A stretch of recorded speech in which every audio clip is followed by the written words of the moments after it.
Bonjour et bienvenue dans ce nouveau podcast où nous parlerons de géostratégie, de géographie et de diplomatie en Méditerranée. Nous recevons aujourd'hui pour cela Pascal Boniface, géopolitologue, directeur de l'IRIS, l'Institut de Relations Internationales et Stratégiques, et enseignant à l'Institut d'études européennes de l'Université de Paris 8.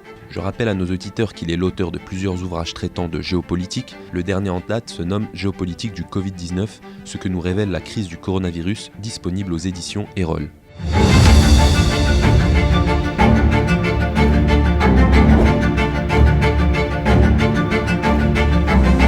Pascal Boniface, bonjour. Première question.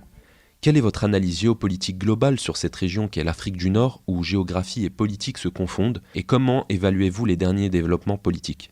Alors, on peut dire qu'il y a eu dans cette région des développements géopolitiques extrêmement importants au cours des derniers mois, de la dernière année, qui vont d'ailleurs dans des sens différents, certains venant améliorer la situation, d'autres au contraire amenant un constat de la dégradation de la situation.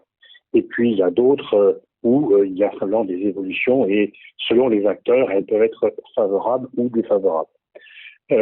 Évidemment, la reconnaissance par les États-Unis de la souveraineté du Maroc sur le Sahara est un fait géopolitique majeur puisque cela vient conforter le Maroc dans ce qui est le dossier essentiel à ses yeux, qui avait conduit le Maroc dans cette stratégie à réintégrer l'Union africaine pour conforter sa position.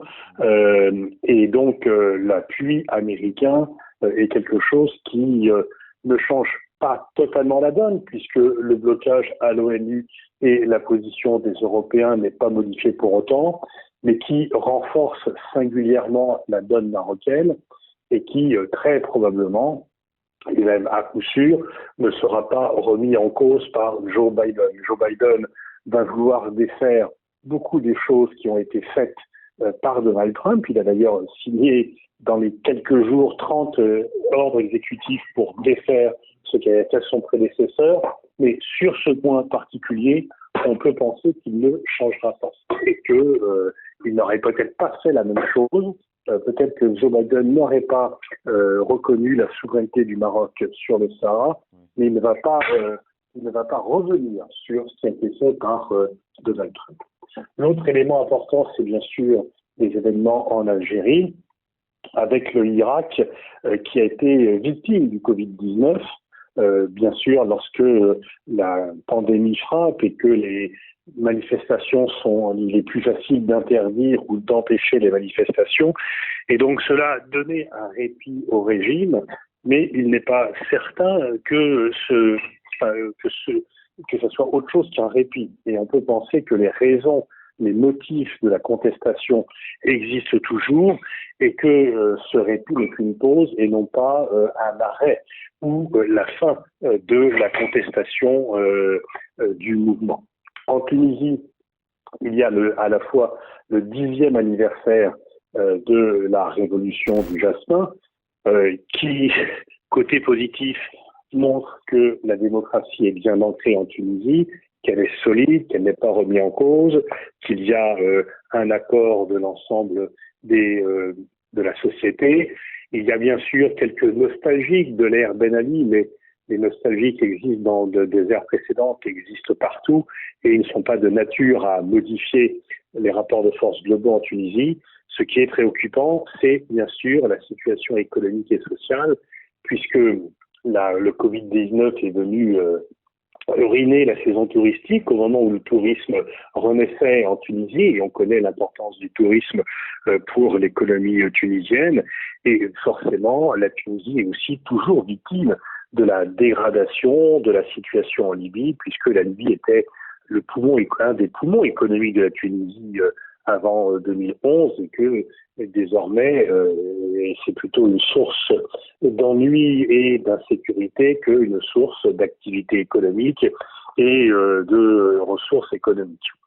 En Libye, effectivement, la situation est, désespérante dans la mesure où il y a toujours deux autorités qui se font concurrence et qui sont alimentées par différents protagonismes extérieurs. et qu'il y a là une sorte de double jeu de l'ensemble des protagonistes extérieurs qui, pour certains, disent soutenir le gouvernement reconnu par l'ONU, mais qui en fait peuvent aider en sous-main le maréchal Haftar. Et en tous les cas, la Libye est doublement victime de ces divisions internes, mais surtout du fait que les protagonistes extérieurs alimentent le conflit et le rendent moins facilement dépassable.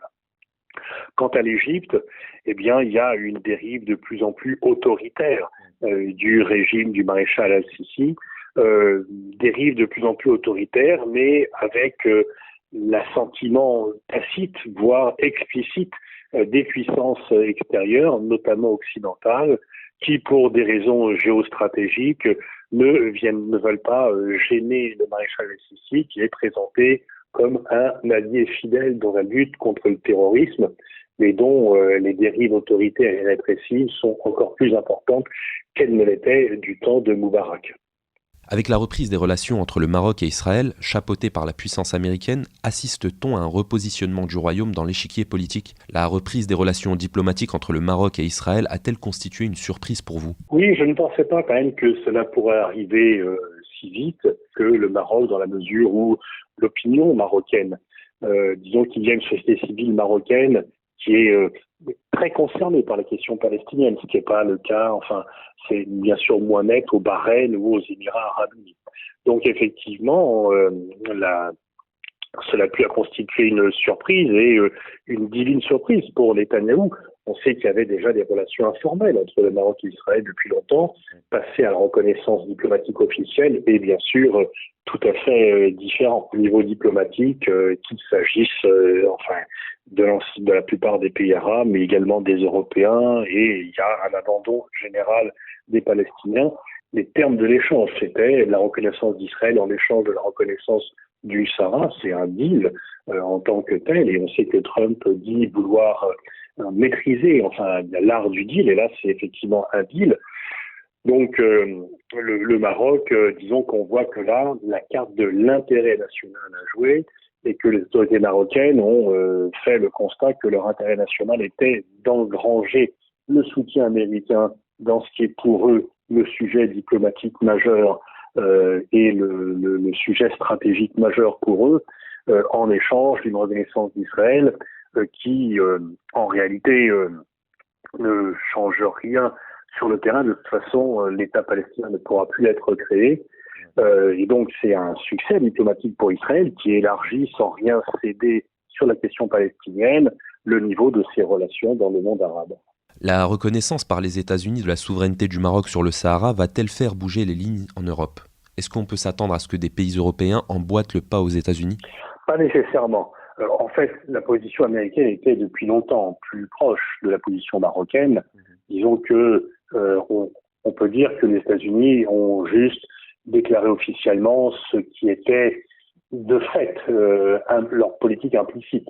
Et que, mais bien sûr, c'est tout à fait différent de reconnaître officiellement ce qui était reconnu officieusement.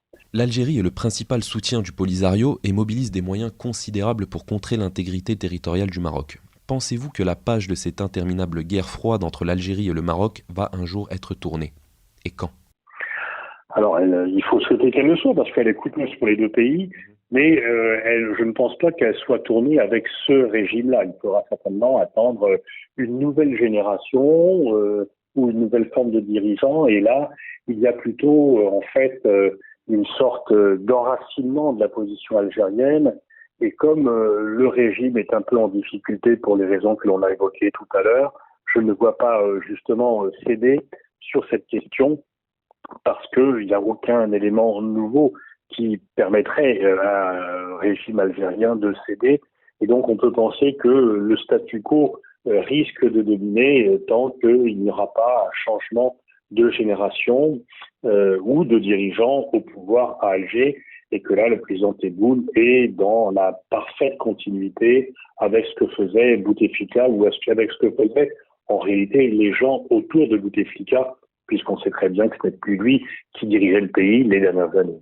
Pensez-vous, à la faveur des nouveaux développements dans la région et de la crise multiforme que traverse l'Algérie, le voisin de l'Est pourrait être contraint de se saisir de l'urgence sociale et économique en Algérie et de tempérer son soutien financier, médiatique et diplomatique au Polisario? Alors, son soutien médiatique et politique, non. Son soutien financier, les Algériens doivent penser que c'est un prix disons que qui n'est pas si coûteux que cela, et que ce n'est pas le soutien financier au Polisario qui empêche l'Algérie d'avoir une économie développée, qui empêche l'Algérie d'avoir une économie en croissance, et donc on ne peut pas faire un lien, et je ne pense pas que la population algérienne fasse un lien entre l'aide au Polisario et les difficultés économiques du régime algérien, et qui justement, comme dans des difficultés, va vouloir s'accrocher à quelques éléments emblématiques d'une position diplomatique traditionnelle, et certainement un abandon de cette position diplomatique traditionnelle serait vécu comme un recul par le régime qui, justement, ne veut pas donner le sentiment qu'il est prêt à accepter un recul. Et pour terminer, et donc les difficultés auxquelles est confronté le régime, loin d'amener ce régime à vouloir faire un compromis, va plutôt l'amener à vouloir conserver la même position. Enfin, Pascal Boniface, quels sont selon vous les enjeux futurs dans ce monde méditerranéen en constant mouvement et la place du Maroc dans cet environnement? Le défi futur, c'est l'accès. Alors, il y a une jeunesse qui est de plus en plus informée, qui est de plus en plus mobile et qui réclame toute sa place. Donc, c'est la place donnée à la jeunesse sur le marché du travail, sur le marché politique, et l'avenir de la jeunesse au Maghreb et en Afrique du Nord est un enjeu essentiel et qui est certainement une source de difficulté pour les régimes qui ne prendraient pas en compte cet impératif. Et puis l'autre enjeu, c'est celui de la stabilité stratégique, puisque on peut dire effectivement que quand on regarde la carte, la Tunisie et le Maroc sont relativement paisibles, même si les difficultés économiques et sociales en Tunisie pèsent toujours et qu'il faut attendre un redémarrage de l'économie pour le stabiliser. Mais enfin la démocratie est enracinée. Mais effectivement, quand on regarde Libye, Égypte, Algérie, il y a beaucoup de sources d'instabilité. Par rapport aux ambitions de la Turquie en Méditerranée, avec Biden, Erdogan aura moins les mains libres qu'il ne les avait auparavant avec Donald Trump. Et d'ailleurs, c'est une bonne chose puisque ça l'a conduit à reprendre langue avec les pays de l'Union européenne, et que le dialogue entre la Turquie et l'Union européenne est préférable aux invectives que l'on avait vues, notamment entre Erdogan et Macron au cours de 2020.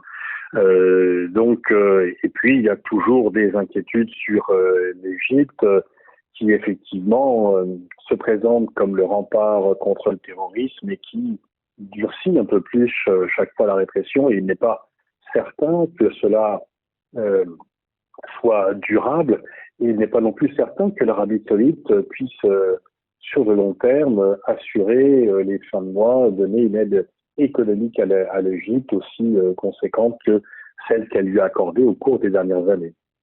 Pascal Boniface, merci de nous avoir accordé cet entretien exclusif au 360. Je rappelle que vous êtes écrivain, géopolitologue, professeur et directeur de l'IRIS, l'Institut de Relations Internationales et Stratégiques. Merci à vous. Au revoir.